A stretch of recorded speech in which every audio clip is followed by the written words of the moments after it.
Hi guys, welcome to another video. Hope you're all keeping well. Now for this video, I'd like to review a Blu-ray that I watched just last night.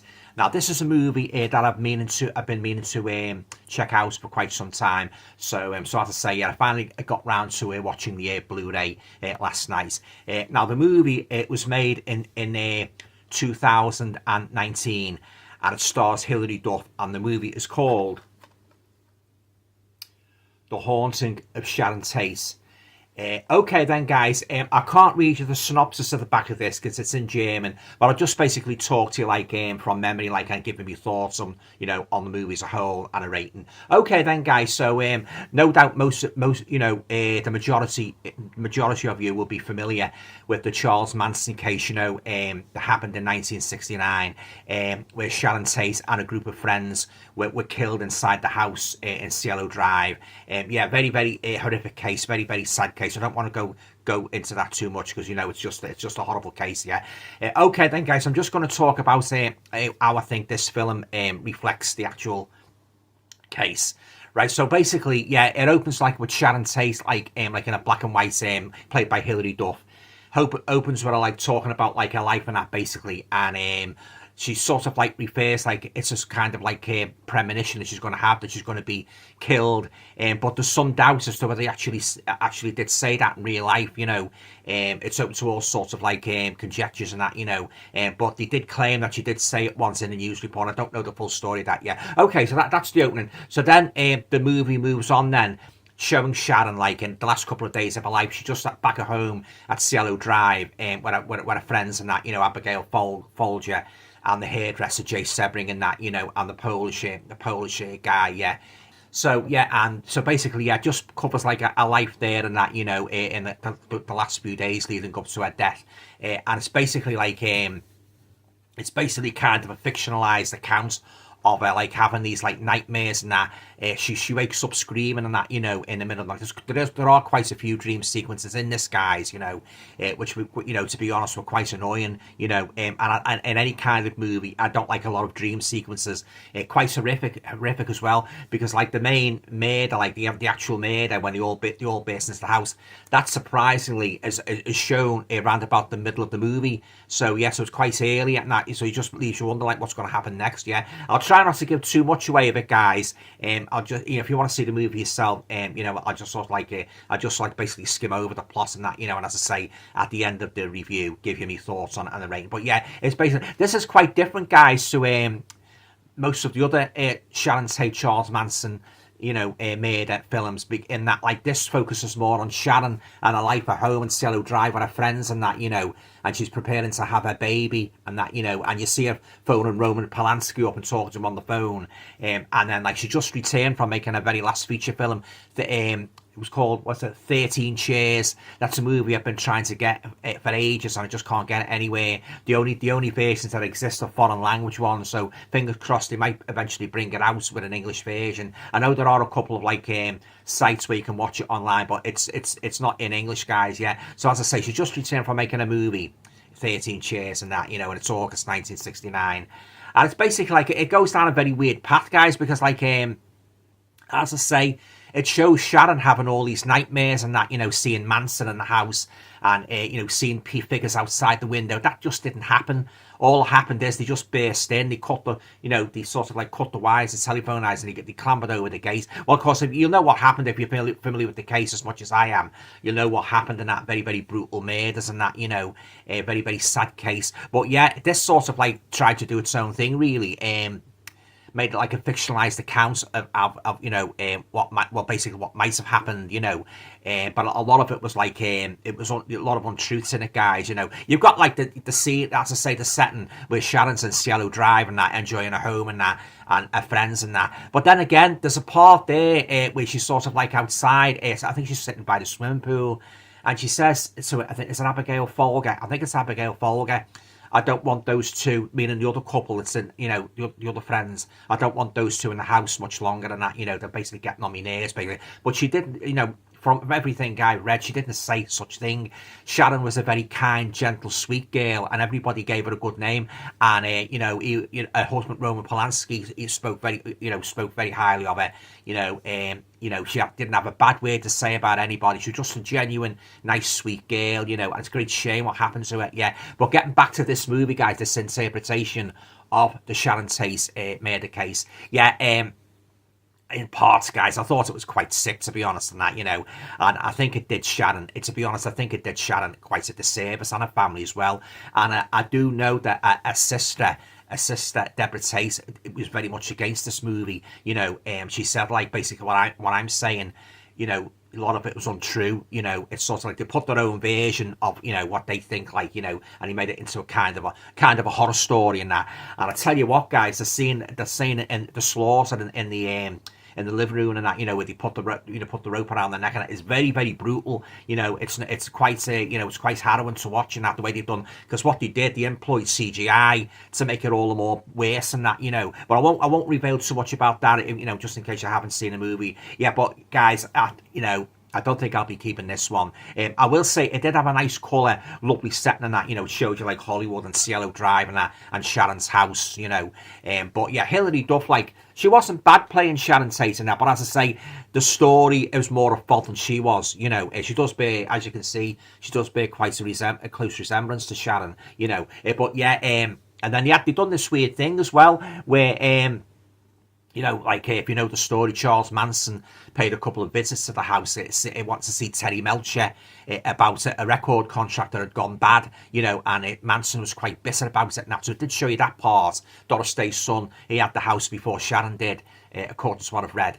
And so it showed you Manson turning up at the house. But then what they did, they show you like this, like record player, and you've got Manson's it's supposed to be Manson's actual recording, but then like as Sharon's listening to it, she has this like weird incantation, and she's puzzled, like, so she asked like the lad there, I think the caretaker, he's very up in his music, what's that? And he said it was a kind of a subliminal message, and it's what it is. It's Helter Skelter backwards, the Beatles song Helter Skelter, because Charles Manson very much adopted that as a sort of like reason for going on the rampage and that, yeah, so you could hear, when played back, you can hear the record saying Helter Skelter, so that does feature in the movie, but that did not happen, guys, as far as, from everything what I've read, that did not happen at all, as I say, they were taken completely by surprise, these poor people, just basically slaughtered for no reason at all, other than like just a moments of madness, like by the Manson family, but yeah, very, very harrowing movie, and a very, very, it's quite sick, guys, and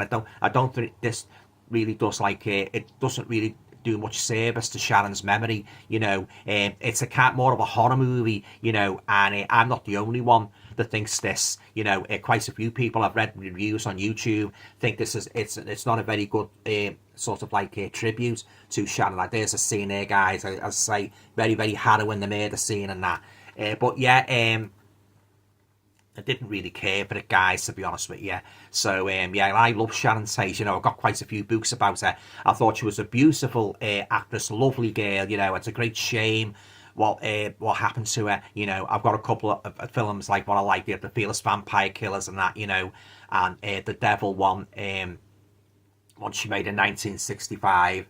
That's a good one. But yeah, it was just very sickening case. It really was, and then she made a couple of, she was in the Beverly Hillbillies as well when she first started off on that, and then she was in like a couple of, she was in one like a sort of like James Bond spoof with Dean Martin. She was in that. She made one with Tony Curtis. Didn't make all that many movies, guys, Sharon, it's very, very sad, she was at the height, she was just rising to the top, what happened to her and that. But getting back to this, guys, The Haunting of Sharon Tate, I wouldn't advise it if you care for Sharon's memory and honour Sharon's memory as much as I do. I don't think this will be your cup of tea. It's quite a brutal movie, and I didn't like the way they fictionalised it. But yeah, and at the ending, I won't divulge the ending, but they went down a very, very weird path. A very, very weird path. But that's all I'm saying. And I thought that was really strange what they did there with the story. He tried to make it out that it was like an alternate universe. What if this had happened? What if that happened? Pretty much like Marvel do with their comics, like, you know, when they say they tried to resurrect Gwen Stacy, you know, who was killed by the Green Goblin. What if this happened? Well, yeah, you know, I won't go on too much about it, guys, but yeah, it was a kind of like, to me, he centered more on the parallel universe and what if this happened, what if that happened, rather than the actual events and that. If you want to watch a good, accurate movie about the Manson murders, I would recommend Helter Skelter. That's a very good one from 1976, but it concentrates more on Manson and his followers more than it does on Sharon, you know. But as I say, this is unique, and it concentrates more on Sharon the last couple of days, like leading up to her death, you know. It showed you with her friends and that in the house and that. But oh yeah, it was very, very weird, guys, quite disturbing and harrowing, and yeah, and all in all, guys, I was disappointed with it, and as I say, it's not the sort of movie, if you love Sharon Tate as much as I do, not the sort of movie that you can take any degree of pleasure from. You know, to be honest, I don't think they should have done this movie, you know. But yeah, so there you go, guys. That's my opinion on The Haunting of Sharon Tate. Okay then, guys, I'm going to move to a rating now. Yeah, and I'm going to give it maybe what? I'll give it 3. Only because like it's sort of like the opening scenes were quite good, showing the Cielo Drive and that, and it was nice scenery and that, you know, and showing Sharon at home and that, you know, and you know, expecting a baby and like her friends and that. But then they're very economical with the truth, guys, in many parts of this movie, you know, and it was basically like I didn't like the dream sequences and that, you know, that's been done, that trope's been done for decades and that, both in movies and in books, and it gets very, very tiresome, you know. That spoke to some of the Nightmare on Elm Street movies, like, you know, he thought it was real and then he woke up and that, you know. Yeah, I think they should move away from that now, yeah. But how about I say, you know, give some credit to Hilary Duff. She did do her best, you know, playing the part of Sharon Tate. But, you know, my main gripe, as well, a lot of other reviewers, is the script. The script was very poor, and it was just kind of weird, like, you know, what they did with the, you know, I mean, like, the people in this, they actually suffered, you know. This was an actual event, and I don't really agree with them distorting the truth, you know. I don't know what you guys think about that.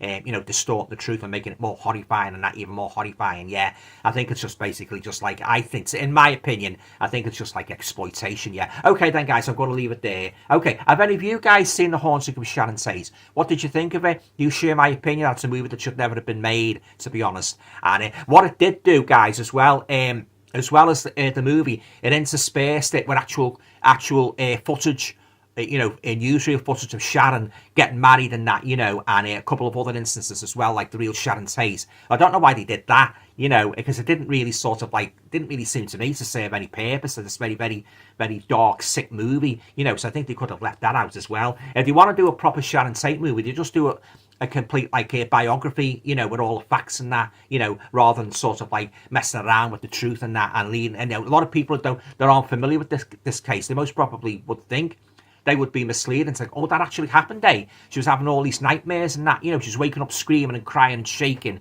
And I say, it didn't happen, you know. That, as I say, those people were taken by surprise in that house, you know, and when those killers crept in and that, you know, and did what they did. Those poor people, they'd just been for a meal and that, you know. I think the restaurant was the Coyote restaurant, and I think it's still up.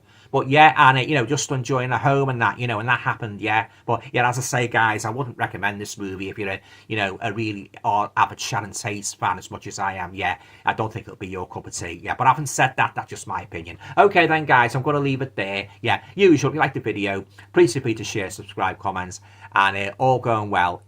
I'll be back again very, very soon with another video. Take care of yourselves. Bye for now.